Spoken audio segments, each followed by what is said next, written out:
I know what you might be thinking. Hey, you make sample libraries. What the f are you doing in a garage?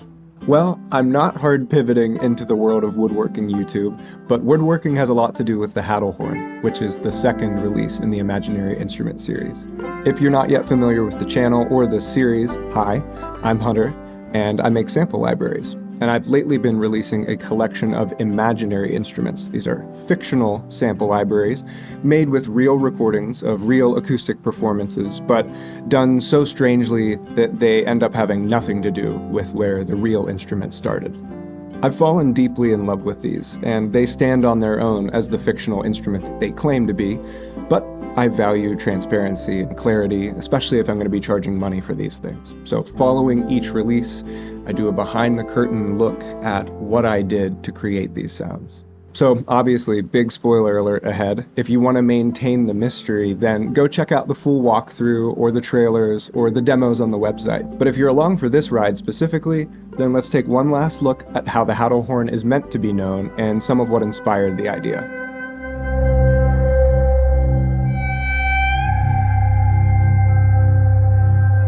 This thing is a kind of ancient bone-carved wind instrument, like something that you could play standing up, like an alpine horn.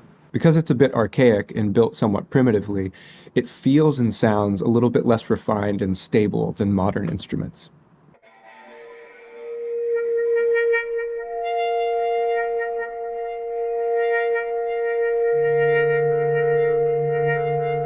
I really like the idea that some of our earliest inclinations towards music might have been some form of mimicry of the inherently musical sounds in the world around us. Things like language and laughter and crying, birds, of course, and, perhaps, whale song. So the Hadalhorn is a sort of musical response to whale song. You could stand at the edge of a shoreline with this thing, place that long protruding stem at the base of it into the water, and then hope that whatever you played might reach a nearby pod of whales. Now, this instrument would need to be able to bend its pitch very freely to mimic a whale, so it doesn't have individual sound holes like you might see on a flute, and instead has a single narrow slit that you can cover kind of without any restraint to reach whatever note you're trying to get to. You can think of a mandolin's fretted neck versus a violin's fretless neck. Earlier in the video, I told you that the Hadalhorn had something to do with woodworking.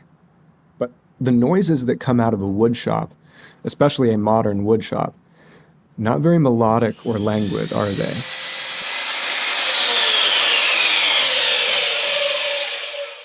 But earlier in the year, we got hit by a nasty blizzard.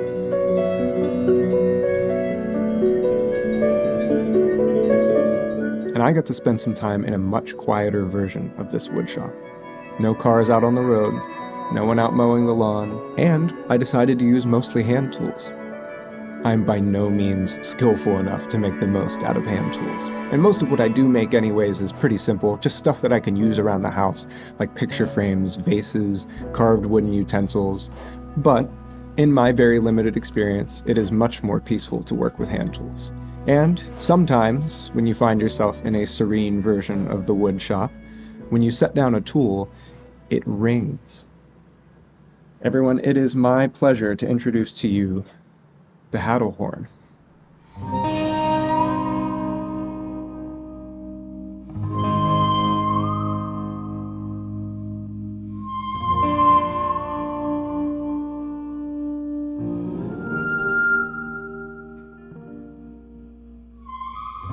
The musical saw has played a role in old folk music for a long time. So I'm pioneering absolutely nothing when I drag a bow across a handsaw. But the way that I recorded it and what I did with those recordings is maybe where we start to get into less charted territory.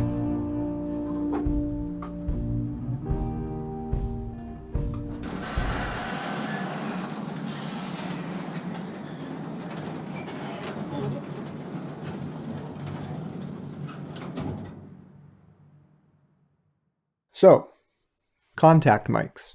A contact mic is a microphone that you place on the surface of an object, contact, and the vibrations on that surface are picked up directly by the microphone. Those vibrations deform a piezoelectric crystal in this case. A crystal used in oscillator circuits must possess a characteristic known as piezoelectricity, or the piezoelectric effect. Now, the piezoelectric effect is defined as the property of a crystal by which mechanical stress produces electric charges. Which sounds like magic.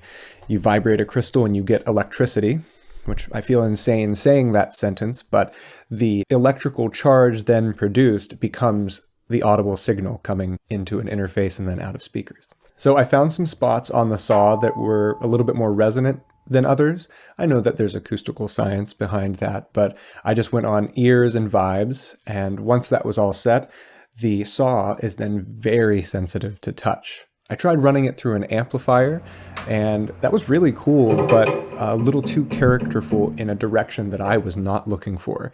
DI straight into the interface ended up being the much more natural solution. So I grabbed a bow and started doing some experimentation. It sounded okay, but what I couldn't get over was how much the initial bow stroke sounded like a squeaky reed. Like this wanted to be a proper reed instrument, and tonally everything was there, but it was like the reed had been shrunk down to like half its size. And as always, this is where sampling comes to the rescue.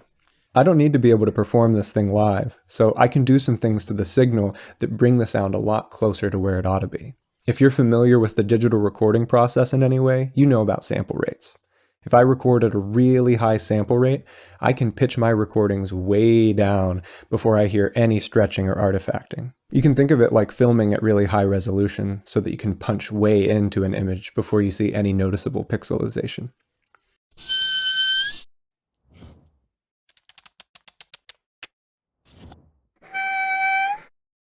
Pitching these recordings down helped to especially emphasize that thing that I was originally noticing, which is to say that the sound of the bow moving across the saw had gone from hissing to breathing. And it was right there that I noticed that bowing a saw is very, very much like passing air over a reed. In this case, the saw itself is just a giant reed, and the bow is doing the work of the player's lungs and embouchure. After this clicked, I had a field day diving deeper and deeper into the way that this wind instrument would behave. I found a sort of a sweet spot for dragging the bow very lightly across the saw to create a chattering articulation. I was able to find this sort of breathy tremolo or vibrato sound by applying more or less bow pressure as I played, in the way that you would apply more or less breath to the reed. And this is to say nothing of the naturally unwieldy and bendy nature of the saw, which is our whale song and our bend articulation, the shepherd tones in the drifting articulation.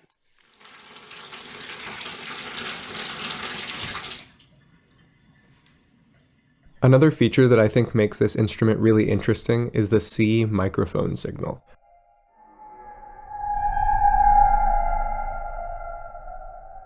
The concept behind this process honestly may deserve its own video because of how wide the applications are.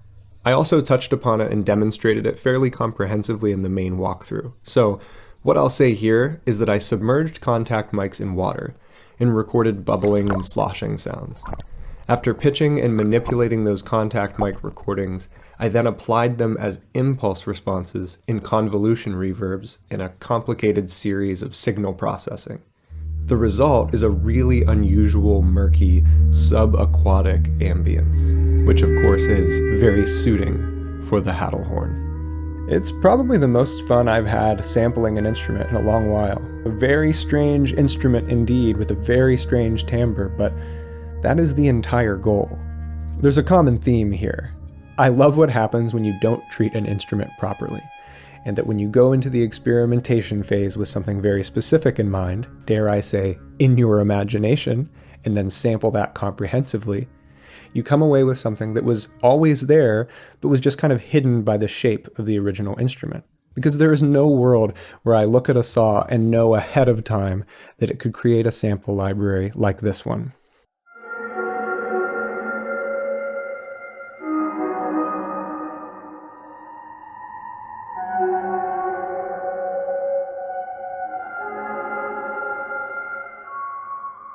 So I just want to take a second to thank everybody who's already supported me by purchasing the first imaginary instrument, the Vidderhalsey.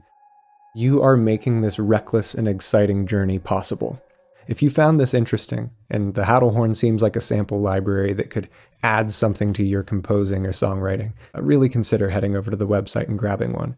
I can't wait to share what else I've been working on, so stay tuned, follow the channel if you want, sign up for the email list on the website, whatever you want to do to stay in touch, and take care of yourself. I'll see you next time.